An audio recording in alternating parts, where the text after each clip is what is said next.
আদর্শ পরিবার বলতে আমরা কি বুঝি, ইসলামে পরিবার গঠনের বা পরিবারের গুরুত্ব কতটুকু রয়েছে, আর একটি পরিবার আদর্শ পরিবার হতে হলে তার মধ্যে মৌলিকভাবে কয়টি বা কোন গুণাবলীগুলো থাকা প্রয়োজন রয়েছে। আর এমন কিছু ব্যক্তি রয়েছে, এমন কিছু মানুষ রয়েছে যাদের মধ্যে কোন গুণাবলীগুলো অনুপস্থিত থাকার কারণে সেই পরিবারগুলো অসফল, ব্যর্থ হয়ে যায়। এই বিষয়গুলো সামনে রেখে সংক্ষিপ্ত আলোচনার চেষ্টা করবে ইনশাআল্লাহ। ওয়া মা তাওফিক ইল্লা বিল্লাহি আলাইহি তাওয়াক্কালতু ওয়া ইলাইহি উনীব। ইসলাম সহ যত দিন বা যত ধর্ম রয়েছে, প্রত্যেকটা দিন, প্রত্যেকটা ধর্ম, প্রত্যেকটা সমাজ ব্যবস্থায় মানুষকে সামাজিকভাবে, পারিবারিকভাবে জীবনযাপন করতে উদ্বুদ্ধ করে, উৎসাহিত করে। আজ থেকে আমরা যদি 20 বছর 50 বছর পেছনে ফিরে যাই, তাহলে আমাদের মধ্যে, আমাদের পিতামাতার মধ্যে, আমাদের দাদা দাদির মধ্যে যতটুকু পারিবারিক বন্ধন ছিল, ভালোবাসা ছিল, সহমর্মিতা ছিল, সহযোগিতার মন মানসিকতা ছিল, স্যাক্রিফাইস করার মানসিকতা ছিল, এখন আমাদের মধ্যে অনেকাংশেই কমে গেছে। যত আমরা আধুনিক হচ্ছি, যত আমরা স্মার্ট হচ্ছি, যত আমরা প্রযুক্তি নির্ভর হচ্ছি, তত আমরা পারিবারিক যে শৃঙ্খল ছিল এটা থেকে আমরা দূরে সরে যাচ্ছি। আজ থেকে 20 বছর আগে আমরা চাইলেই সেকেন্ডের ব্যবধানে মোবাইল দিয়ে হ্যালো বলে কথা বলতে পারতাম। আজ থেকে 20 বছর আগে, বিশেষ করে আমি যখন 2009 সালে রাজশাহীতে ভর্তি হই, তখন মনে পড়ে যে তখন সম্ভবত 9 বা 10 সালে কেবল বিকাশ লেনদেন শুরু হয়েছে।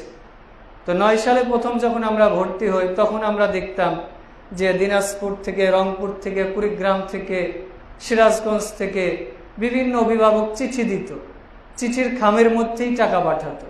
তো আমরা তো তখন ছোট্ট, মাত্র ক্লাস 3-তে পড়ি।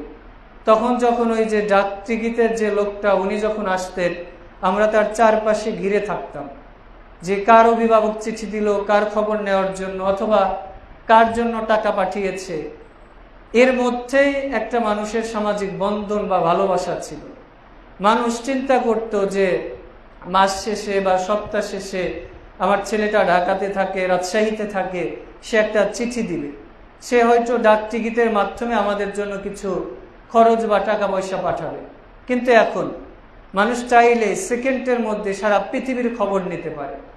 অথচ এমনও হয়ে যায়, মাসের পর মাস, বছরের পর বছর চলে যায়, কিন্তু আমরা আমাদের পরিবার, আমাদের মাতা পিতা, আমাদের সন্তানাদির খোঁজ নেওয়ার মতো আমরা সময় পাই না। ইভেন আমাদের কাছের যারা ছিল, আমাদের অভিভাবক, আমাদের মাতা পিতা, আমাদের বোন, আমাদের ভাই, স্ত্রী, সন্তান, যাদেরকে আমরা এক পলক না দেখলে থাকতে পারতাম না, যাদের সাথে আমরা একবেলা কথা না বললে সহ্য করতে পারতাম না, যাদের সাথে একদিন একই বিছানায় যদি না থাকতাম তাহলে আমাদের রাত পার হতো না। অথচ কত দিন, কত মাস, কত সময়, কত বছর চলে যায়, আমাদের যোগাযোগ ব্যবস্থা সহজ হয়েছে। আমাদের এই পৃথিবীটা আধুনিকতার কারণে আমরা বলি যে গ্লোবাল ভিলেজ, অর্থাৎ একটা বৈশ্বিক গ্রামে পরিণত হয়েছে।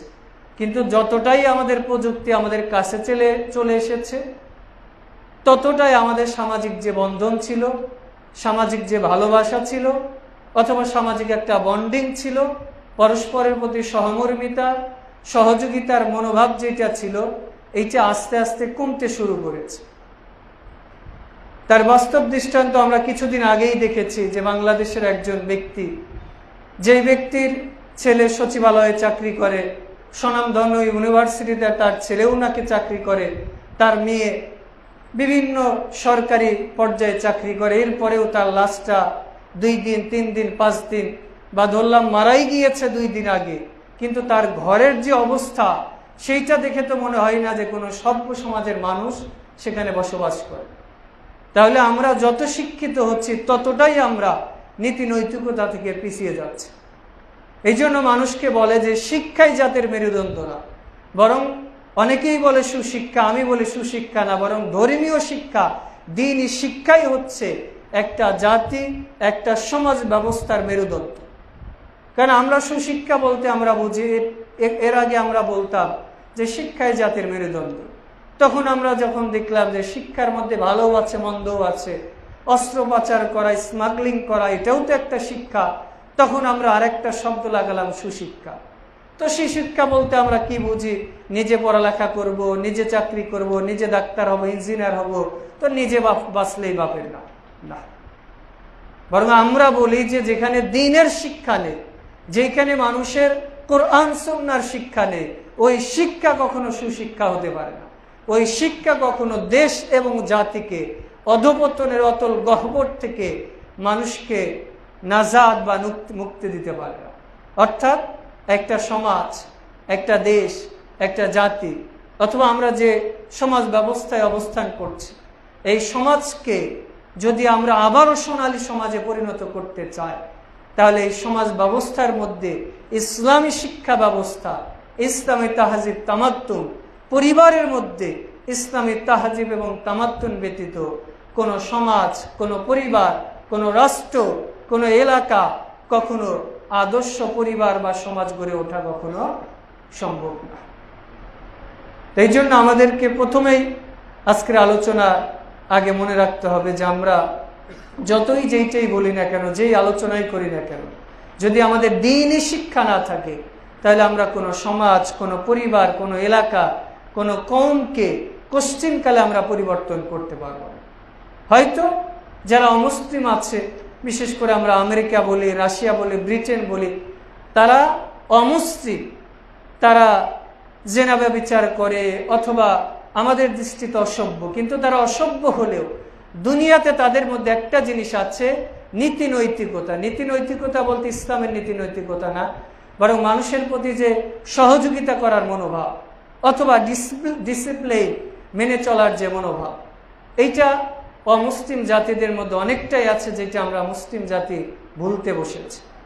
মুসলিম জাতিদের মধ্যে যেটা থাকা উচিত ছিল, সময়ানুবর্তিতা অথবা সামাজিক শৃঙ্খলা বোধ, সেটা হিন্দু হোক, অমুসলিম হোক, মুসলিম হোক, কাফের হোক, মুশরিক হোক, পরস্পরের প্রতি যে সহযোগিতা, আমানতদারিতা, এইটা আজকে আমরা হারাতে বসেছি বা হারিয়ে ফেলেছি। অথচ ইসলামের একটা নিদর্শন বা ইসলামের একটা নিদর্শন হচ্ছে, কোনো জাতি যদি আমানতদারি হয়, কোনো জাতি যদি পরিশ্রম করে, কোনো জাতি যদি শৃঙ্খলাবদ্ধ জীবনযাপন করে, হোক সে মুশরিক, আল্লাহ রাব্বুল আলামিন এদেরকে ক্ষমতা দিবেন, রাজত্ব দিবেন। কারণ আজকে আমরা বলি যে মুসলিমরা তো আমরা শ্রেষ্ঠ জাতি, তো আমরা কেন এত লাঞ্ছিত, এত অপমানিত? এর কারণ নামে মুসলিম, কিন্তু কোরআন সুন্নাহর আমরা ধারে কাছে যাই না। যদিও তারা মুশরিক, হয়তো মারা গেলেই তারা জাহান্নামে যাবে, কিন্তু তাদের মধ্যে যে শৃঙ্খলাবদ্ধতা আছে, এইটা হয়তো আমাদের মধ্যে নেই। অনেকে বলতে পারে যে তাহলে কি আপনি মুসলিমদেরকে মুসলিমদের থেকে মুশরিকদের ভালো বলছেন? না, তাদের মধ্যে যেটা ভালো সেটা ভালো বলতেই হবে। কারণ রাসূলুল্লাহ ইসলাম বলছেন, আদ-দুনিয়া সিজনুল মুমিন ওয়া জান্নাতুল কাফির, মুমিনদের জন্য দুনিয়া হচ্ছে জাহান্নাম সমতুল্য। অর্থাৎ মুমিনরা চাইলেই দুনিয়াতে যা ইচ্ছা তাই করতে পারে না। জেলের মধ্যে একজন মানুষ নিজের মন মতো যা ইচ্ছা তাই করতে পারে না, মুমিন ব্যক্তি দুনিয়াতে যা ইচ্ছা তা করতে পারে। আর কাফের ব্যক্তি ওর মন যা চায় ও তাই করে, আর ও দুনিয়াতে যে সাময়িক সময়ের জন্য আনন্দ উৎফুল্লতা অনুভব করছে, এটাই ওর জন্য পরকালের আখিরাতের জাহান্নামের তুলনায় জান্নাত।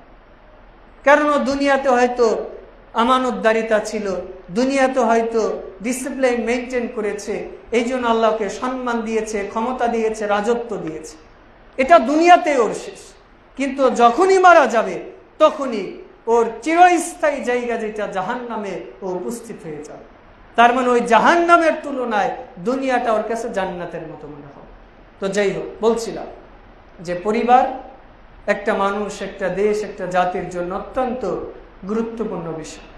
একজন ব্যক্তি ভালো হোক অথবা মন্দ, সে মুসলিম হোক অথবা মুশরিক, সে যেই ধর্মেরই, যেই দিনেরই হোক না কেন, যেই সমাজেরই হোক না কেন, প্রত্যেকটা মানুষই সমাজের প্রতি ডিপেন্ডেন্ট, প্রত্যেকটা মানুষই সমাজের প্রতি নির্ভরশীল।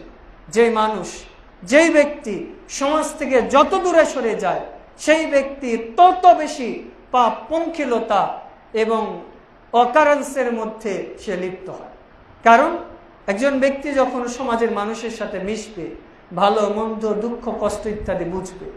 কিন্তু সে যখন সমাজ থেকে দূরে সরে যাবে, ঘরের কোনায় বসবে, মোবাইল ফোন টিপবে, তখন তার মাথার মধ্যে আজে বাজে চিন্তা আসবে, তার মধ্যে বিভিন্ন পাপ করার প্রবণতা আসবে। এই জন্য রাসূলুল্লাহ সাল্লাল্লাহু আলাইহি ওয়াসাল্লাম মুসলিমদেরকে যেইভাবে ইবাদত করতে বলেছেন, একইভাবে ইবাদত শেষ হয়ে গেছে, কুদিয়াতিস সালাহ ফান্তাশিরু ফিল আরদি ওয়াবতাগু মিন ফাদলিল্লাহ।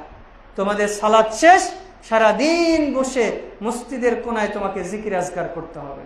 আমার যে অনুগ্রহ রয়েছে, আমার যে রিজিক রয়েছে, জীবিকা রয়েছে, তোমাদের জন্য আমি নির্ধারণ করেছি, সেগুলো ইনকামের জন্য তুমি বের হয়েছে। এমনকি ইসলাম বৈধভাবে মানুষকে খেলাধুলা করতে, বিনোদন করতেও অনুমোদন বা উৎসাহিত করেছে। এই যে আমরা কিছুদিন আগে ঈদ উল ফিতর উদযাপন করেছি, এটা আনন্দের সাথে আমরা ইবাদত করেছি। কারণ ঈদ উল ফিতর, ঈদ উল আজহা এটা উদযাপন করেছি। ঈদ মানেই তো আনন্দ। যদিও আমরা আনন্দ করেছি, এরপরে আমরা ইসলামী পদ্ধতিতে করার কারণে ওই আনন্দটাই আমাদের জন্য ইবাদত হয়ে গেছে বলে সুবহানাল্লাহ। ইভেন আমরা খেলাধুলাও করতে পারি। রাসূলুল্লাহ সাল্লাল্লাহু আলাইহি ওয়াসাল্লাম তার স্ত্রীর সাথে বৈধভাবে প্রতিযোগিতা করতেন। সহিহ মুসলিমের হাদিস, মসজিদে নববীর সামনে। আমরা তো অনেক সময় আছি যে নিজেদের স্ত্রীদের নিয়ে রাস্তাঘাটে বের হতে, বেড়াতে যেয়ে, ঘুরতে যেতে লজ্জাবোধ করি। অথচ বিয়ের আগে, বিয়ের পরে কত মেয়ের হাত ধরে ঘুরে বেড়ায়, এতে আমাদের লজ্জাবোধ লাগে। আর বিয়ের পরে বৈধ স্ত্রীকে হিজাব পরিয়ে, পর্দা করে তাকে নিয়ে কোথাও ঘুরতে গেলে আমাদের ইতস্তবোধ লাগে, লজ্জাবোধ লাগে। তবে সেই সমস্ত জায়গায় যেতে হবে যে সমস্ত জায়গায় গেলে শিক্ষা রয়েছে, যে সমস্ত জায়গায় আপনি মনে করবেন তুলনামূলক নিরাপদ। তুলনামূলক নিরাপদ এই জন্যই বললাম, কারণ আমরা এমন একটা সমাজে অবস্থান করছি যেখানে নিজের ঘরেই তো মানুষ নিরাপদ। যে সমাজ ব্যবস্থা অবস্থান করছি, এই সমাজ ব্যবস্থা দেশের প্রধানমন্ত্রী থেকে শুরু করে একজন মেথর পর্যন্ত পরিপূর্ণ নিরাপদ না। যাই হোক, আল্লাহ রাব্বুল আলামিন আমাদের পরিপূর্ণ শান্তিপূর্ণ সমাজ ব্যবস্থা দান করুন। আর বলছিলাম যে ইসলাম আনন্দকে ইবাদত হিসাবে গণ্য করেছে। রাসূলুল্লাহ সাল্লাল্লাহু আলাইহি ওয়াসাল্লাম মসজিদে নববীর সামনে একদিন সাহাবীরা তীরে নিক্ষেপ করা খেলছিলেন।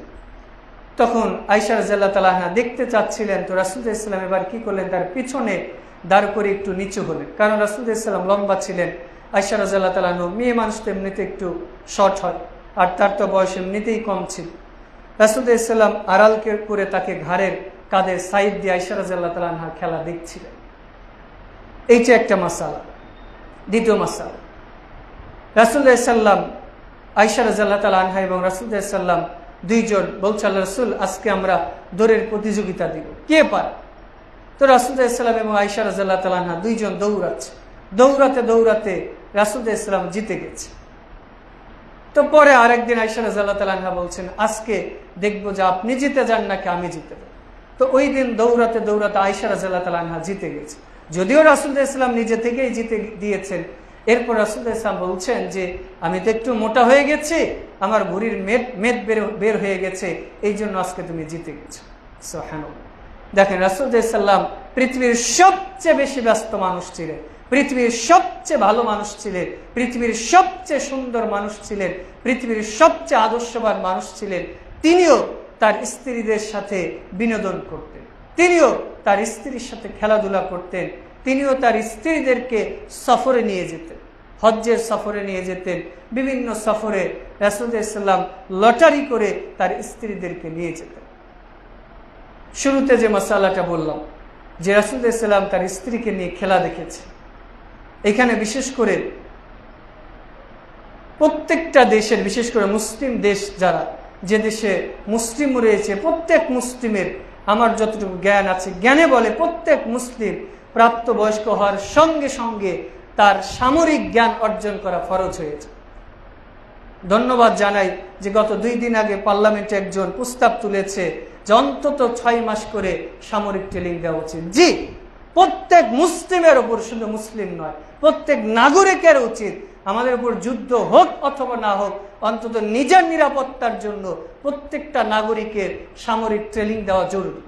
প্রথমত আমরা এমন একটা ভৌগোলিক দেশে অবস্থান করছি যার চতুর্দেশে একদিকে বঙ্গোপসাগর বাদ দিয়ে 3 দিকে আমাদের বন্ধুরূপে হায়েনা বসে আছে, এছাড়াও তা আরো আন্তর্জাতিক শত্রুর অভাব নেই। এই জন্য আমাদের বিশেষ করে যদি সরকার যদি এদিকে এগিয়ে না আসে, বেসরকারি যে প্রতিষ্ঠানগুলো রয়েছে তাদের উচিত যে অন্তত 18 বছর হওয়ার আগে প্রত্যেক ছেলে এবং মেয়েকে সামরিক প্রশিক্ষণ দেওয়া।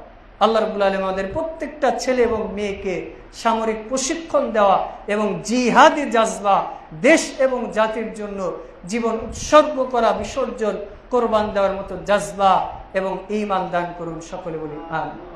বলছিলাম যে ইসলামে বৈধভাবে খেলারও অনুমোদন রয়েছে। এই যে এখন আমাদের দেশে খেলা চলছে না, গত 12 তারিখ থেকে শুরু হয়েছে, সম্ভবত সামনে মাসের 19 তারিখ পর্যন্ত চলবে।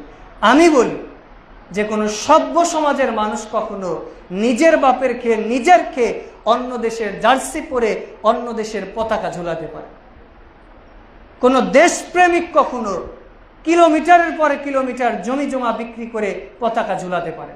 আমি বলি যদি আমার আওয়াজ সামরিক যারা দায়িত্বশীল আছে তাদের কাছে যায়, তাহলে আপনাদেরকে আমরা নাসিহা করি আপনাদের দিনী ভাই হিসাবে, যে সমস্ত বাড়ির ওপরে যে সমস্ত এলাকায় এই সমস্ত পতাকা ঝুলিয়েছে 1 ঘন্টা তাদেরকে টাইম দিয়ে দিতে হবে। যদি নামিয়ে না ফেলে প্রত্যেককে কারাগারে ভর্তি করতে, তাদের জেল হাজতে ঢুকাতে হবে। কি জন্য? কারণ প্রথমত এটা হচ্ছে অপচয়, দ্বিতীয়ত হচ্ছে এটা নিজের জাতিসত্তাকে বিসর্জন দেওয়া, তৃতীয়ত নিজের যে দেশের যে রেমিটেন্স রয়েছে, যে দেশের টাকা রয়েছে, এগুলো অপচয় অপব্যয় করা। এই জন্য যারা মুসলিম রয়েছেন এখানে যারা উপস্থিত আছেন বা যাদের কান পর্যন্ত আওয়াজ যাচ্ছে, আমি আশা করি আপনারা খেলা দেখেন না। যদি দেখে থাকেন রাসূল ইসলামের এই হাদিসটা মনে রাখবেন।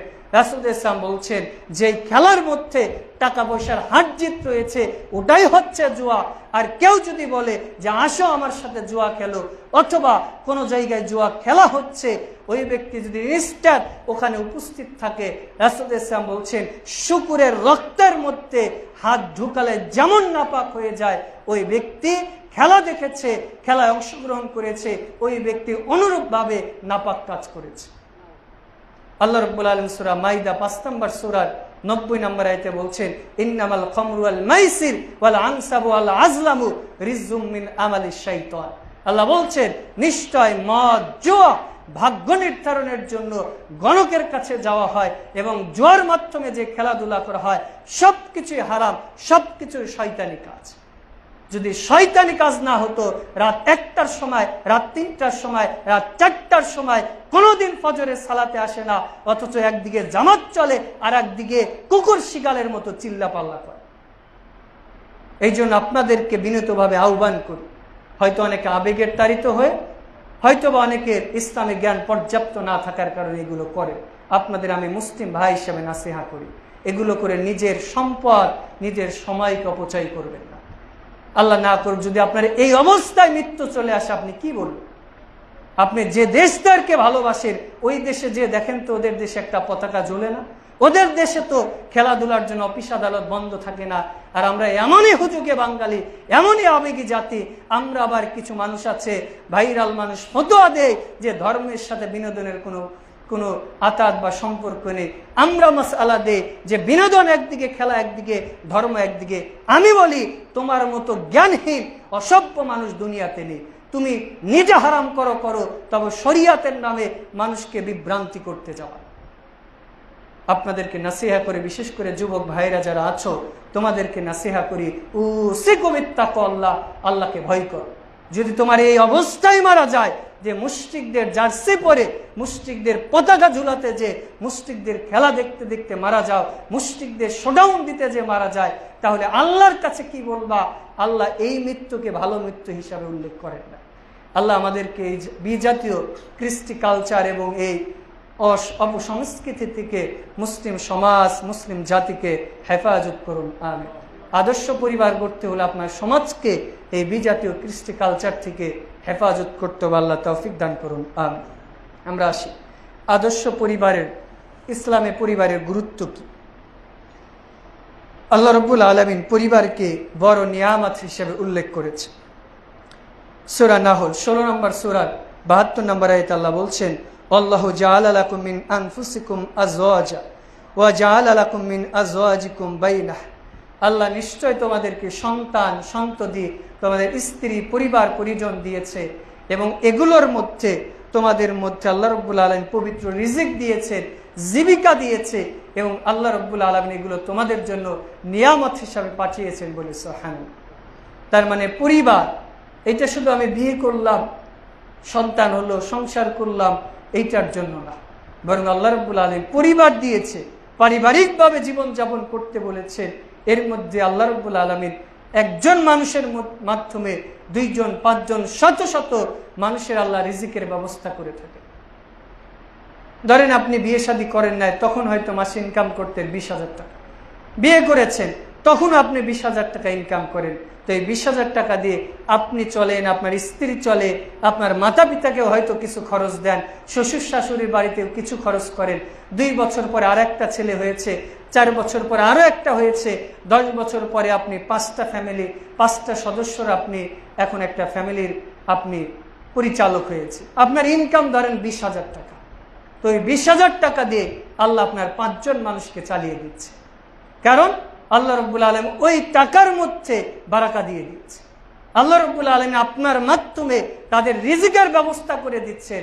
এই জন্য আল্লাহ রাব্বুল আলামিন আপনাকেও বারাকা দিচ্ছে, তাদেরকেও বারাকা দিচ্ছে, ওই রিজিকের মধ্যেও বারাকা দিচ্ছে বলে সুবহানাল্লাহ। আর আপনি যদি ওই 20,000 টাকা ইনকাম করতেন কিন্তু পরিবার থাকতো না, দেখতেন যে মাস শেষে 20 টাকাও আপনার হাতে থাকবে, কারণ পরিবারের বারাকা এইটা। পশ্চিমা বিশ্বরা আমাদেরকে সবক শিখায় 2টার অধিক নয়, 1টা হলে ভালো হয়, আর 2 দিন পরে আমাদের সবক শিখাবে যে না হলেই ভালো হয়, কারণ ওদের পরিবার বলতে তো কিছু নাই, ওদের শান্তি মোহাব্বা ভালোবাসা বলতে তো কিছু নাই।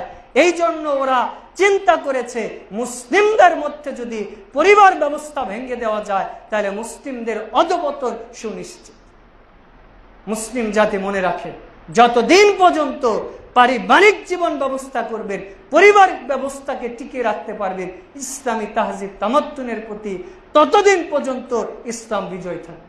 আবারও, যতদিন পর্যন্ত মুসলিম জাতি পারিবারিকভাবে জীবন যাপন করবে, ইসলামী পারিবারিকভাবে জীবন যাপন করবে, ততদিন পর্যন্ত মুসলিম জাতি দ্বীনের উপর অটল থাকবে, ততদিন পর্যন্ত মুসলিম জাতি বিজয় হবে।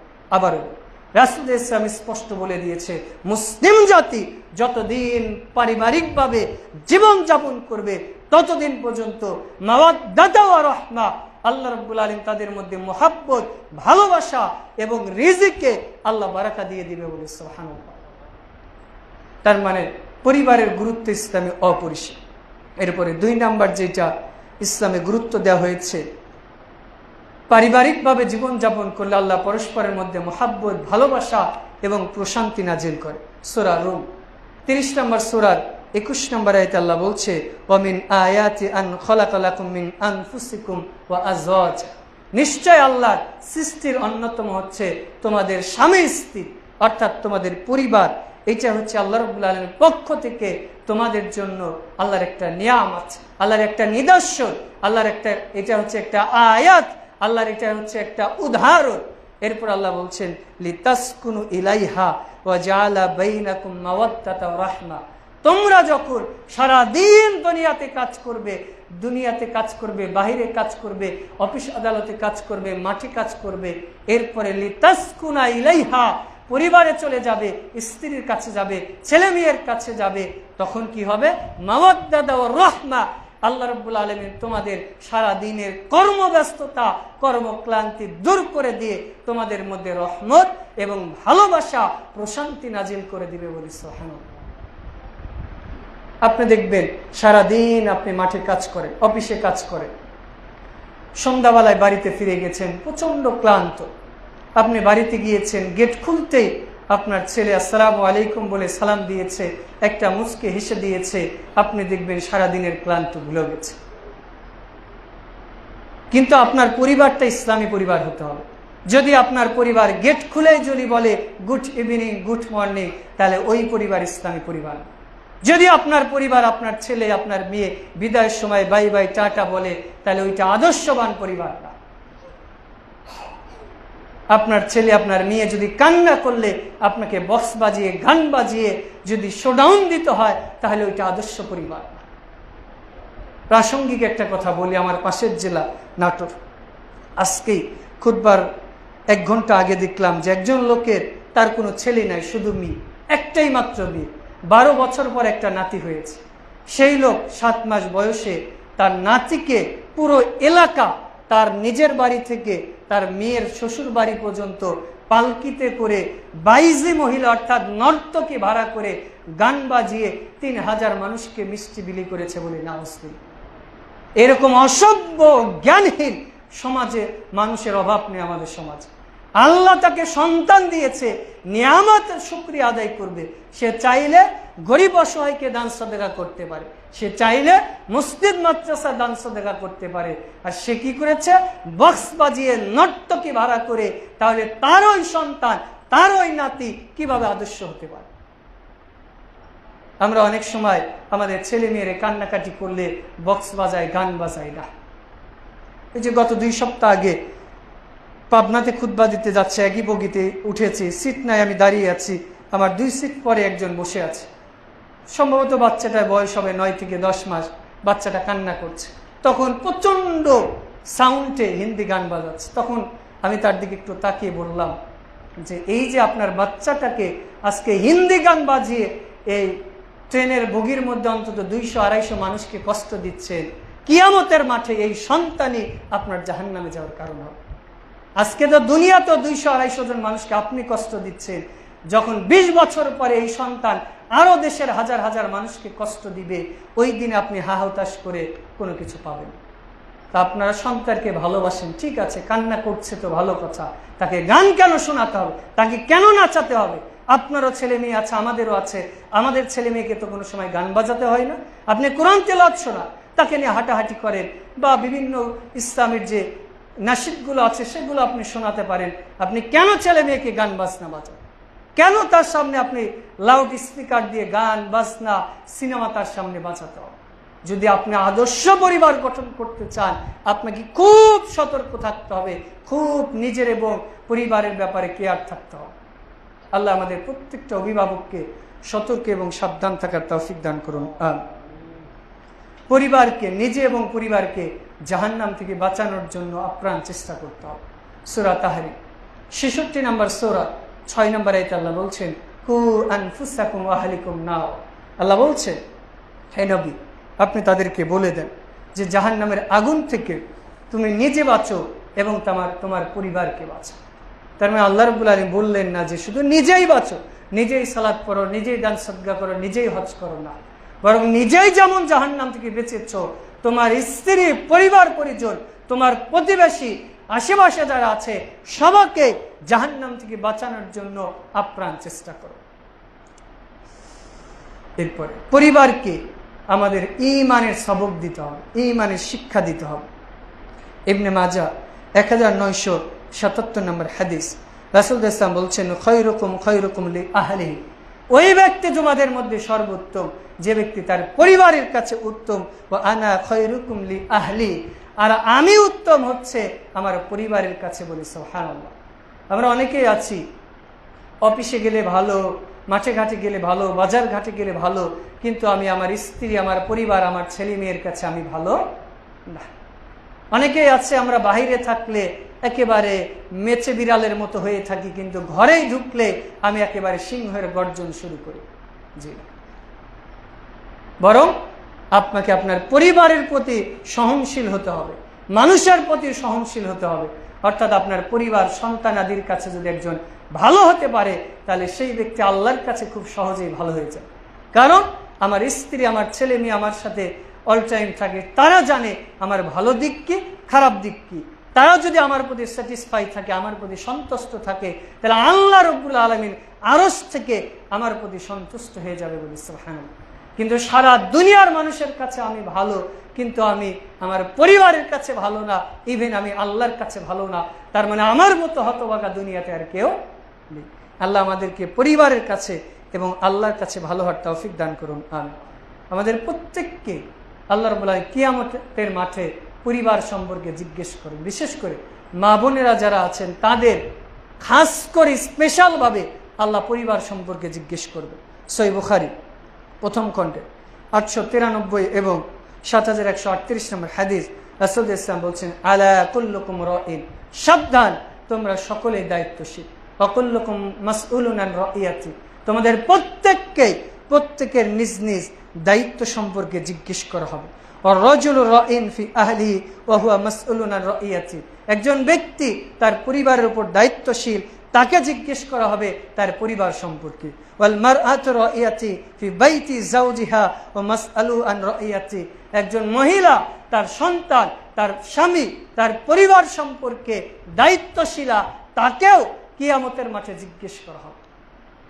প্রথমত আল্লাহ বললেন প্রত্যেককে জিজ্ঞেস করা হবে, রাসূল ইসলাম বললেন।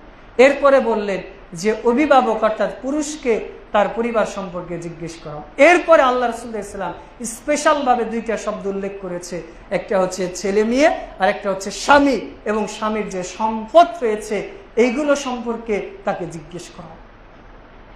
কারণ রাসূল ইসলাম আদর্শবান স্ত্রীর গুণাবলী বলতে যে বলছে, স্বামীর অবর্তমানে তার সন্তান, তার সম্পদ এগুলোকে হেফাজত করবে, তার লজ্জাস্থান হেফাজত করবে, সে হচ্ছে আদর্শবান স্ত্রী।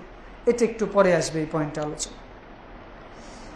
একটা আদর্শবান পরিবারের সবচেয়ে মূল্যবান সম্পদ বা মূল্যবান যে জিনিসটা চাবিকাঠি, সেটা হচ্ছে একটা আদর্শবান স্ত্রী। আপনি নিজে ভালো, নিজে সালাত আদায় করেন, নিজে সবকিছু করেন, ছেলে মেয়েকেও চেষ্টা করেন, কিন্তু আপনি তো দিন শেষে অফিসে যে কাজ করেন, আপনার ছেলে, আপনার মেয়েটা, আপনার যে সম্পদ, এগুলো আপনার স্ত্রীর জিম্মায় থাকে। যদি আপনার স্ত্রী ভালো না থাকে, আপনার স্ত্রী যদি ভালো না থাকে, তাহলে আমাদের পরিবার আসলে সুখ স্বাচ্ছন্দ্য বা সুখ শান্তি কখনো বিরাজ করবে না। এই জন্য রাসূলুল্লাহ সাল্লাল্লাহু আলাইহি ওয়াসাল্লাম সহিহ বুখারী মুসলিমের 1467 নম্বর হাদিসে বলছেন, আর দুনিয়া মাতা, আর পুরো দুনিয়া হচ্ছে সম্পদে পরিপূর্ণ, ও খায়রুল মাতাই দুনিয়া মারাতুস সালেহ। রাসূলুল্লাহ সাল্লাল্লাহু আলাইহি ওয়াসাল্লাম বলছেন যে তোমরা আসমান জমিন, উপরে নিচে, গ্রহ নক্ষত্র, গ্যালাক্সি সবকিছু দেখো, কত সম্পদ, কত টাকা পয়সা, কত ধন সম্পদ, কত কিছু রয়েছে, অথচ আমি বলি যে একজন ব্যক্তির কাছে সবচেয়ে দামি সম্পদ আছে, যার কাছে একটা দিনদার, একটা ইমানদার, একটা নেককার, শুকরগুজার স্ত্রী আছে। তার কাছে পৃথিবীর কিছু না থাক, তার কাছে পৃথিবীর সবচেয়ে দামি সম্পদ আছে বলে সুবহানাল্লাহ। তার মানে পৃথিবীর সবচেয়ে ধনী, সবচেয়ে শান্তি অর্থাৎ সবচেয়ে সুখী মানুষ হচ্ছে ওই ব্যক্তি যে ব্যক্তির একটা আদর্শবান স্ত্রী আছে, যে ব্যক্তি সারাদিন রাস্তাঘাটে কাজ করার পর ঘামের শরীর নিয়ে যখন স্ত্রীর কাছে আসে, স্ত্রী হাসি মুখে মুচকে হাসি দিয়ে তার মাথার ঘামটা মুছে দিয়ে তার শুকরিয়া আদায় করে, এই স্ত্রী হচ্ছে শুকরগুজার স্ত্রী, এই স্বামী হচ্ছে সুখী স্বামী। আর যে ব্যক্তি অফিস আদালতে সারাদিন কাজ করে, লাখ লাখ টাকা ইনকাম করে, চোখের একটা ইশারায় মানুষের চাকরি চলে যায়, ঘরে আসলে স্ত্রীর কথাই সে উঠতে বসতে হয়, তাহলে এই ব্যক্তির মতো দুনিয়াতে অসুখী মানুষ আর কেউ দুনিয়াতে নেই। আল্লাহ রাব্বুল আলামিন আমাদের প্রত্যেকের পরিবারকে মাওয়াদ্দাতা ওয়া রাহমা, মহব্বত, ভালোবাসা এবং শান্তিতে পরিপূর্ণ করে দিন, আমিন। এবার আসি, একটা আদর্শবান পরিবার, এর মধ্যে মৌলিক কয়টা গুণাবলী থাকতে হবে? মৌলিকভাবে একটা সুখী পরিবারে 4টা গুণাবলী বা বৈশিষ্ট্য থাকতে হবে। কয়টি? একইভাবে অসুখী পরিবারে এই 4টা বদ স্বভাব থাকবে। তাহলে সুখী পরিবারের মৌলিক বৈশিষ্ট্য কয়টা? 4টা। অসুখী পরিবারের বৈশিষ্ট্য কয়টা? 4টা। রাসূলুল্লাহ সাল্লাল্লাহু আলাইহি ওয়াসাল্লাম মুসনাদ আহমদ 2445 নম্বর হাদিস, সিলসিলা সহিহ 282 নম্বর হাদিসে বলছেন, আরবা মিন সাআদা, 4 প্রকার ব্যক্তি, 4 ধরনের ব্যক্তি সবচেয়ে সুখী ব্যক্তি, 4 ধরনের ব্যক্তি সৌভাগ্যবান ব্যক্তি, 4 ধরনের গুণাবলী যার মধ্যে আছে সেই ব্যক্তি হচ্ছে সুখী ব্যক্তি। তার মধ্যে 1 নম্বর হচ্ছে আল মারআতুস সালেহ, যার একজন নেককার, দিনদার, ইমানদার স্ত্রী আছে। আমরা অনেক সময় দিনদারি বলতে যে সতী সাধবী বলি না। সতী হচ্ছে হিন্দুদের একটা দেবতার নাম, মানে তারা মনে করে যে পবিত্রতার দেবতা হচ্ছে সতী, এই জন্য সতী সাধবী বলতে হবে। নেককার, দিনদার, পরহেজগার, আল্লাহওয়ালা, আমানতদারি, তাহেরা মানে পবিত্র। তার মানে রাসূলুল্লাহ সাল্লাল্লাহু আলাইহি ওয়াসাল্লাম বললেন আল মারাতুস সালেহ, সুখী পরিবার হচ্ছে ওই ব্যক্তি যার একটা দিনদার, ইমানদার, আল্লাহওয়ালা, শুকরগুজার স্ত্রী রয়েছে, এই ব্যক্তি সৌভাগ্যবান। 2 নাম্বার ওয়াল মাসকানাতুল ওয়াসিহ, যার প্রশস্ত বাসস্থান আছে, যার বাড়ি, থাকার জায়গা, বসবাসের জায়গাটা প্রশস্ত আছে। 3 নম্বর ওয়াল জারুস সালেহ, যার উত্তম প্রতিবেশী আছে, যার ভালো প্রতিবেশী আছে, যার বাড়ির আশেপাশে যারা আছে তারা উত্তম প্রতিবেশী, শুকরগুজার অথবা দিনদার। ওয়াল মারকাবুল হানি, এবং যার চলাফেরার জন্য স্বাচ্ছন্দ্যে চলাচল করতে পারে, অর্থাৎ সুন্দর ভালো চলাচলের বাহন আছে। সেটা মোটরসাইকেল হতে পারে, বাইক হতে পারে, অথবা গাড়ি হতে পারে, বিমান হতে পারে, যেটাই হোক না কেন চলাচলের জন্য একটা ভালো বাহন আছে। আপনি একটা মোটরসাইকেল কিনেছেন, 2 কিলো যেতে যেতে নষ্ট হয়ে যাচ্ছে, পাংচার হয়ে যাচ্ছে, ওইটা মারকাবাতুল হানি না। তাহলে একজন সফল মানুষের আদর্শ পরিবারের মৌলিক বৈশিষ্ট্য 4টি। আমরা 4টা, প্রত্যেকটা বৈশিষ্ট্য নিয়ে আমরা পয়েন্ট বাই পয়েন্ট আলোচনা করবো ইনশাআল্লাহ। তবে অসৎ অথবা অসুখী পরিবারের বৈশিষ্ট্য হচ্ছে 4টা। এর মধ্যে 1 নম্বর রাসূলুল্লাহ সাল্লাল্লাহু আলাইহি ওয়াসাল্লাম বলছে আরবাতু মিন শাকাইক, অসুখী পরিবারের মধ্যে 4টা দোষ থাকবে। তার মধ্যে 1 নম্বর হচ্ছে ওয়াল জারুস সু, তার প্রতিবেশী হবে দুষ্ট প্রকৃতির, খারাপ প্রতিবেশী হবে। 2 নম্বর ওয়াল মারআতুস সু, তার স্ত্রী হবে বদ স্বভাবের, আমানতহীনতা, অসভ্য, অসুক্রিয়া, মানে শুকরিয়া আদায় করবে না। 3 নম্বর ওয়াল মাসকানাতুল যায়ক, যার বাসস্থান, থাকার জায়গাটা খুব ছোট, মানে চলাচল করতে থাকতে খুব কষ্ট হয়, এই ব্যক্তি আসলে সুখী না। 3 নম্বর ওয়াল মারকাবুস সুই, এবং যার বাহনটা, চলাচলের যে যানবাহন আছে এটা অতটা ভালো না, অসুস্থ হয়ে যায়, ঘোড়া, উট, দুম্বা অসুস্থ হয়ে যায়, মরে যায়, বাহনটা তাড়াতাড়ি নষ্ট হয়ে যায়, এই ব্যক্তির আসলে সুখী না। এবার আসি আমরা 4টা পয়েন্ট নিয়ে আলোচনা করব। রাসূলুল্লাহ ইসলাম বললেন সুখী পরিবারের প্রথম বৈশিষ্ট্য কি বললেন? নেককার, কি বললেন? নেককার স্ত্রী। আল্লাহ রাব্বুল আলামিন বলছেন সূরা নাবা 78 নম্বর সূরা 7 নম্বরে ওয়া খালাকনাকুম আজওয়াজ, নিশ্চয় আমি তোমাদেরকে জোড়ায় জোড়ায় সৃষ্টি করেছি। আল্লাহ রাব্বুল আলামিন সূরা নিসা, কোরআনে একটা সূরা আছে যার নাম নিসা, মানে মহিলা, নারী, এদের সম্পর্কে আল্লাহ এই সূরার প্রথম আয়াতে বলছেন ওয়া বাত্তা মিনহুমা রিজালান কাসীরা ওয়া নিসাআ, আল্লাহ বলছেন আমি মানুষকে সৃষ্টি করেছি নারী থেকে, প্রথমে আদমকে, এরপরে হাওয়াকে, তারপরে এদের সম্মিলনের পরে আমি নারী থেকে পুরুষ, এরপরে ওয়া বাত্তা মিনহুমা রিজালান কাসীরা ওয়া নিসাআ, এরপর পৃথিবীতে অসংখ্য নর ও নারীর মাধ্যমে পরিবার ব্যবস্থা আমি সৃষ্টি করেছি বলি সুবহানাল্লাহ। মূলত পরিবার ব্যবস্থা কিন্তু এটা হুট করে শুরু হয় না। মূলত পরিবার ব্যবস্থা শুরু হয়েছে যখন আদম আলাইহিস সালামকে সৃষ্টি করা হয়েছে। আদম আলাইহিস সালামকে আল্লাহ যখন সৃষ্টি করলেন তখনই তিনি কিছুটা শূন্য শূন্য অনুভব করছিলেন। তখন আল্লাহ রাব্বুল আলামিন তাকে তার স্ত্রীকে দিয়ে দিলেন, মানে তার পরিবারের একজন সদস্য দিয়ে দিলেন। এরপরে আল্লাহ রাব্বুল আলামিন দুনিয়াতে নামিয়ে দিয়ে তাদের বংশ বিস্তার করলেন বলি সুবহানাল্লাহ। তার মানে ইসলামের শুরুই হয়েছে, মানব জাতির শুরুই হয়েছে পরিবার থেকে। আর আমরা যদি ও ডারউইনের থিওরি বিশ্বাস করি যে বানর থেকে এসেছে, তাহলে তাদের আর বলার মতো আমাদের কিছুই নেই। কারণ এই 21শ শতাব্দীতে এসেও যদি আমরা মানুষকে বানরের বংশধর হিসাবে দাবি করি, তাহলে আমি বলবো যে তাদের মতো বুঝানোর মতো হয়তো জ্ঞান আমাদের নেই। কারণ মানুষ শ্রেষ্ঠ জীব, মানুষকে আল্লাহ মানুষ হিসাবে সৃষ্টি করেছে।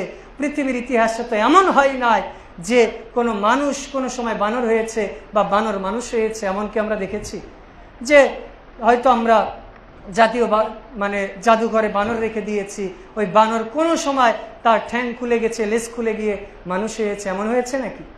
অথবা ক্যান্টনমেন্ট এলাকায় তো অনেক সময় বানর দেখা যায়, তো বানর কি কোনো সময় মানুষ হয় নাকি? বানর মানুষ হয়ে বলা যায় আমি আজকে মানুষ হয়ে গেছে, বলে নাকি? তার মানে এটা আমাদের একটা মিথ্যা থিওরি। এই সমস্ত থিওরিকে বিশ্বাস করতে হবে না। যদি বিশ্বাস করি, ইমান থেকে বিশ্বাস করি, আমাদের ইমান নষ্ট হয়ে যাবে। কারণ মুসলমানদের ইমানের একটা অন্যতম গুরুত্বপূর্ণ বিষয়, আমরা আদম আলাইহিস সালামের বংশধর, আদম আলাইহিস সালাম থেকে এসেছি এবং আমরা মানুষ হিসাবে মৃত্যুবরণ করবে ইনশাআল্লাহ। আল্লাহ আমাদের সঠিক বুঝদান করুন, আমিন। বলছিলাম যে আল্লাহ রাব্বুল আলামিন মানুষকে পরিবার থেকে সৃষ্টি করেছে, আর একটা আদর্শ পরিবারের সবচেয়ে গুরুত্বপূর্ণ যে জিনিস সেটা হচ্ছে একটা পুণ্যবান স্ত্রী। তো পুণ্যবান স্ত্রীর বৈশিষ্ট্য হচ্ছে সে স্বামীর আনুগত্য করবে, সূরা নিসা 4 নম্বর সূরা 34 নম্বর আয়াতে আল্লাহ রাব্বুল আলামিন বলছেন যে ইমানদার নারী সে স্বামীর আনুগত্য করে, সুখে হোক কষ্টে হোক, সেটা তার পক্ষে যাক বিপক্ষে যাক, স্বামী যেটা বলবে সে সেটা মেনে নেবে। যতক্ষণ না পর্যন্ত স্বামী শরিয়ত বিরোধী কাজ ও কর্মের জন্য তাকে আদেশ না করবে, ততক্ষণ এই মহিলা, এই নারী, এই স্ত্রী তার স্বামীর আনুগত্য করবে বলে সুবহানাল্লাহ। রাসূলুল্লাহ সাল্লাল্লাহু আলাইহি ওয়াসাল্লাম বলছেন, মুসনাদ আহমদ 1631 নম্বর হাদিস, কোন নারী যদি ইজা সাল্লাত খামসাহা, দিনে রাতে 5 ওয়াক্ত সালাত আদায় করে, ওয়া সামাত শাহরাহা, রমাদানের সিয়াম পালন করে, ওয়া আহসানাত ফারদাহা, লজ্জাস্থান হেফাজত করে, ওয়া আতাত বালাহা, স্বামীর আনুগত্য করে, এই মহিলার জন্য আল্লাহ জান্নাতের 8টা দরজাই খুলে দিবে, যে কোনো দরজা দিয়ে ইচ্ছা মতো প্রবেশ করতে পারবে বলে সুবহানাল্লাহ। আবার একজন মহিলা যদি 4টা কাজ করতে পারে সে জান্নাতে চলে যায়। একজন মহিলা যদি 4টা কাজ করে, স্বামীর আনুগত্য করে, লজ্জাস্থান হেফাজত করে, 5 ওয়াক্ত সালাত আদায় করে, রমাদানের ফরজ সিয়াম পালন করে, জান্নাতের যে কোনো দরজা দিয়ে ইচ্ছা মতো প্রবেশ করতে পারে বলে সুবহানাল্লাহ। দেখেন রাসূলুল্লাহ সাল্লাল্লাহু আলাইহি ওয়াসাল্লাম মহিলাদের জন্য জান্নাত যত সহজ করেছে আমাদের জন্য তত সহজ করেন। কারণ আমি বিয়ে করেছি, আমাকে জান্নাতে যেতে হলে আমার স্ত্রীর পরিবার পরিজন মাতা পিতা বেঁচে থাকলে তাদের দায়িত্ব পালন করতেই হবে। কিন্তু একজন নারীকে আল্লাহ এতটা দায়িত্ব দেয়, তাকে বলেছে এই 4টা কাজ করো, ছেলে মেয়ে আর পরিবার পরিজন যারা আছে তাদের দেখাশোনা করো, এরপরে ইচ্ছা মতো জান্নাতে চলে যাও বলি সুবহানাল্লাহ। এরপরেও রাসূলুল্লাহ সাল্লাল্লাহু আলাইহি ওয়াসাল্লাম বলছেন, ইত্তালাতু ফিন নার ফারাইতু আকতার আহলিহান নিসা, আমি জাহান্নামের দিকে তাকিয়েছি, দেখেছি জাহান্নামের অধিকাংশ অধিবাসী হচ্ছে নারী। এর কারণ কি? রাসূলুল্লাহ সাল্লাল্লাহু আলাইহি ওয়াসাল্লাম বলছেন যে আদর্শবান নারীর অন্যতম বৈশিষ্ট্য স্বামীর শুকরিয়া আদায় করে। রাসূলুল্লাহ সাল্লাল্লাহু আলাইহি ওয়াসাল্লাম বলছে যে আমি জাহান্নামে দেখেছি কিছু নারী জাহান্নামে গিয়েছে, তার অন্যতম কারণ তারা স্বামীর শুকরিয়া আদায় করে। স্বামী যে তার জন্য এত কষ্ট করে, এত কিছু দেয় তাকে, এরপরে শুকরিয়া আদায় করে।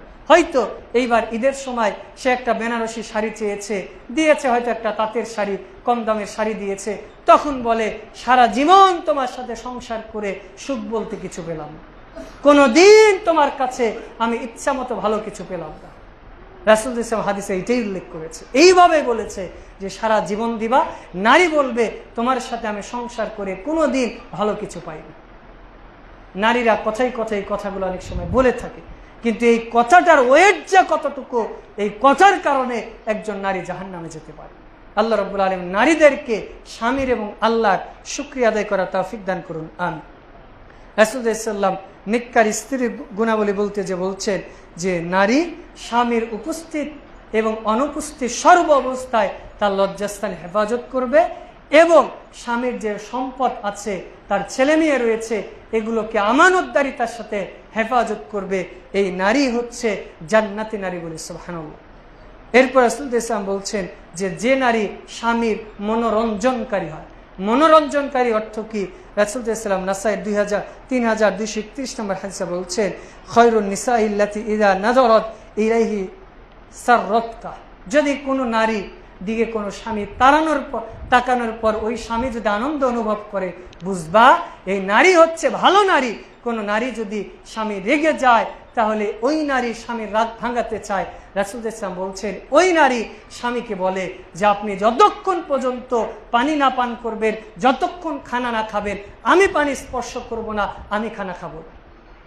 ওই নারী বলে যতক্ষণ না পর্যন্ত আপনি আমার প্রতি সন্তুষ্ট না হবেন, ততক্ষণ পর্যন্ত আমি ঘুমাবো না, আমি খাবো না, আমি পানি স্পর্শ করব না।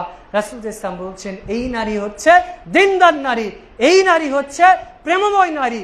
আর রাসূলুল্লাহ সাল্লাল্লাহু আলাইহি ওয়াসাল্লাম বলছেন তুনকাহুন নিসাই ওয়াদুদ, তোমরা ওই সমস্ত নারীকে বিয়ে করো যারা অদূত, যারা মমতাময়ী, যারা ভালোবাসে, যারা খুব প্রেমময়ী হয়, যারা স্বামীর আনুগত্যশীল হয়, স্বামীকে অনেক ভালোবাসে, অনেক কেয়ার করে, এই সমস্ত নারীকে ভালোবাসো।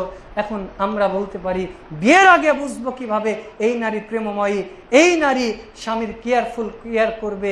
বোঝার উপায় রাসূলুল্লাহ সাল্লাল্লাহু আলাইহি ওয়াসাল্লাম বলছেন তুমি ওই নারীর মাকে দেখো, তার নারীকে দেখো, নারীদের যত ঊর্ধ্বতম আছে তাদেরকে দেখো। ওই নারীর মা কেমন ছিল, ওর নানি কেমন ছিল, তার নানি কেমন ছিল, তার নানি কেমন ছিল, এই দিকে দেখে নারীকে বিয়ে করো। তোমাকে দেখতে হবে না ওই মেয়ে মাদ্রাসায় পড়ে, সে মেয়ে জেনারেল শিক্ষিতা নাকি আলেমা, এইটার আগে এই দিকে দেখো। তারপরে দেখো তার দিনদারিতা কেমন, তার দিনের জ্ঞান আছে কিনা, এরপরে এইটা দেখতে হবে। শুধু স্কুলে পড়েই বিধায় তার মধ্যে দিন নাই, মাদ্রাসা পড়ে বিধায় সে জান্নাতি হয়ে গেছে, জি না। আপনাকে তার দিনদার, তাকওয়া, আল্লাহ ভীরুতা এটা যাচাই বাছাই করে তাকে স্ত্রী হিসাবে গ্রহণ করতে হবে। আল্লাহ আমাদের তৌফিক দান করুন, আমিন। রাসূল ইসলাম বলছেন যে জান্নাতি নারীর অন্যতম বৈশিষ্ট্য স্বামী যেটা দিবে সেটাতেই সন্তুষ্ট থাকবে। স্বামী শারীরিক এবং দৈহিক সমস্ত চাহিদা সর্ব অবস্থায় পূরণ করার জন্য সচেষ্ট থাকবে।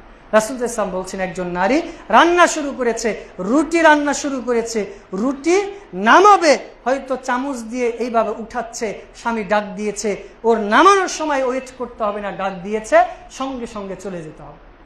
তার রাসূল ইসলাম বোঝাতে চাইলে যে স্বামী যখনই স্ত্রীকে ডাকবে দুনিয়ার কোনো অফিস আদালত, কোনো চাকরি, কোনো ডিউটি তার কাছে কুলাবে। দেশের প্রধানমন্ত্রী ধরেন একজন এই এলাকার ডিসি, সে হচ্ছে নারী, কিন্তু এই এলাকার একজন মেম্বার, সে হচ্ছে ওই ডিসির স্বামী। মেম্বার যদি তাকে ফোন দিয়ে বলে এখন তোমাকে আসতে হবে, তার ডিসির দায়িত্ব বাদ দিয়ে স্বামী যদি তাকে ডাকে আসতেই হবে, যদি সেটা শরীয়ত সম্মত হয়। তার মানে আপনাকে এইটা দিয়ে বোঝাতে চাইলাম স্বামীর জ্ঞান যতই কম থাক, যতই তার সামাজিক স্ট্যাটাস কম থাকুক, স্বামী হচ্ছে আপনার অভিভাবক। আল্লাহ রাব্বুল আলামিন বলছেন যে আর রিজালু কাওয়ামুনা আলান নিসা, স্বামী হচ্ছে নারীর অভিভাবক। অতএব যারা নারী রয়েছেন স্বামীদের যথাযথ শুকরিয়া আদায় করার চেষ্টা করবেন। আল্লাহ তৌফিক দান করুন, আমিন। খুতবার শেষ থেকে চলে এসেছি। বিশেষ করে আমাদের একটা ঘোষণা, আগামী জুমা থেকে, আমরা এই জুমা থেকে শুরু করেছি। আমরা ইতিপূর্বে 12টায় খুতবা শুরু করতাম। আমাদের কিছু ভাই ক্যান্টনমেন্ট বা বিভিন্ন জায়গায় চাকরি করে, যার কারণে তাদের খুতবায় মানে প্রথম আজান পেতেটা অনেকটা কষ্ট হয়। এই জন্য আমরা এই জুমা বা আগামী জুমা থেকে আমরা ধারাবাহিকভাবে হয়তো 20 মেম্বারে উঠে যাব, 22 বা 25 থেকে খুতবা শুরু হয়ে যাবে।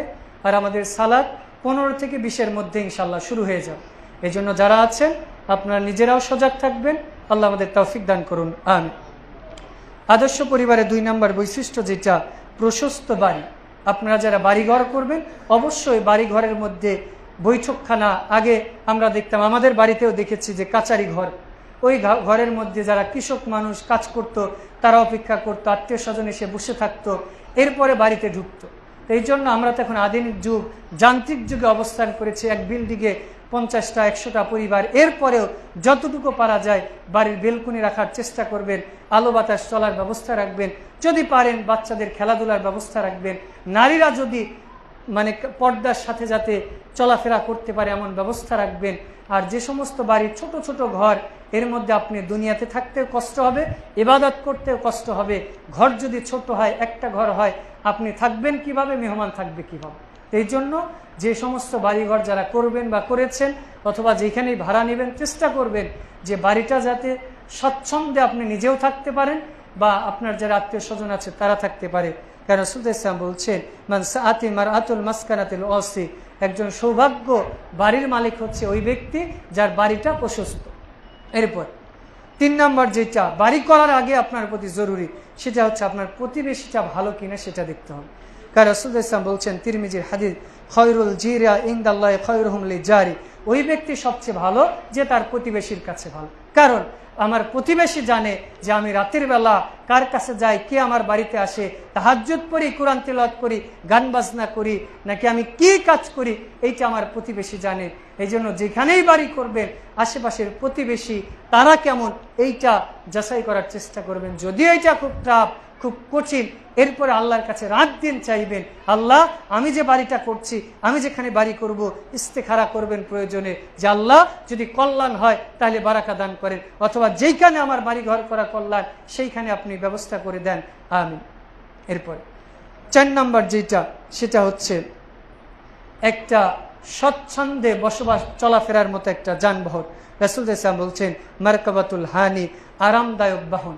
আপনি একটা মোটরসাইকেল কিনেছেন, 2 দিন পর পর নষ্ট হয়। মোটরসাইকেল কিনেছেন, একটু পর পর পাংচার হয়। ট্রাক কিনেছেন, 2 দিন পর পর গাড়ি অ্যাক্সিডেন্ট হচ্ছে, নষ্ট হচ্ছে। তার মানে ওইটা আরামদায়ক গাড়ি না। তো এই জন্য প্রত্যেকের যদি সামর্থ্য থাকে চেষ্টা করবেন সেটা বাইক হোক, মোটরসাইকেল হোক অথবা হাইস কার, যার যেটা হোক, সামর্থ্য অনুযায়ী চেষ্টা করবেন, যেটা দিয়ে নিজে এবং নিজের পরিবার খুব সহজে এক জায়গা থেকে আরেক জায়গায় যেতে পারেন। এইটা আবার অপচয় অপব্যয় না। আপনার যদি টাকা থাকে আপনি বৈধভাবে কিনবেন, কিন্তু ব্যাংক থেকে লোন নিয়ে সুদে টাকা নিয়ে কিনতে হবে না, বরং আপনার যেটা প্রয়োজন এইটা আপনি খরচ করবেন, আল্লাহ এটা ইবাদত হিসাবে গণ্য করবেন ইনশাআল্লাহ। আল্লাহ রাব্বুল আলামিন আমাদের সকলকে কবুল করুন, আমিন। আল্লাহ, আজকে খুতবায় আমরা আলোচনা করার চেষ্টা করেছি আদর্শ পরিবার এবং তার বৈশিষ্ট্য নিয়ে।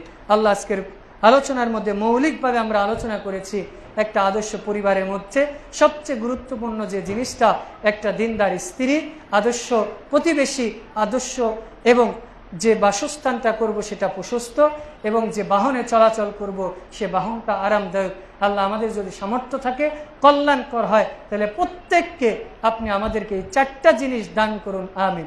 আল্লাহ, আপনি আমাদের প্রত্যেককে আদর্শবান পিতা মাতা হওয়ার তৌফিক দান করুন, আমিন। আল্লাহ, আমাদের সন্তানাদি যারা রয়েছে তাদেরকে আদর্শবান সন্তান হিসাবে কবুল করে নিন, আমিন। আল্লাহ, আপনার কাছে দোয়া করছি, খুতবার সালাতের আগে যেহেতু দোয়া কবুল হয়, আল্লাহ আমরা অনেকে উপস্থিত হয়েছি, আপনার কাছে আমরা খাকশাস নাচিজ বান্দা দোয়া করছি। আল্লাহ, আপনি আমাদের জীবনের জানা অজানা সমস্ত গুনাহ খাতাকে মাফ করে দিন, আমিন। আল্লাহ, আমরা আপনার কাছে খাস করে দোয়া করছি, আমাদের দেশ রাষ্ট্র যারা পরিচালনা করছে তাদেরকে আপনি কোরআন এবং সুন্নাহ অনুযায়ী রাষ্ট্র পরিচালনা করার মতো তৌফিক দান করুন, আমিন। আল্লাহ, আমাদের দেশে বিভিন্ন জায়গায় ছিনতাই, খুন, আহাজানি, রাহাজানি, ধর্ষণ ইত্যাদি যেগুলো হচ্ছে, আল্লাহ আপনি এগুলো থেকে আমাদের দেশ জাতিকে হেফাজত করুন, আমিন।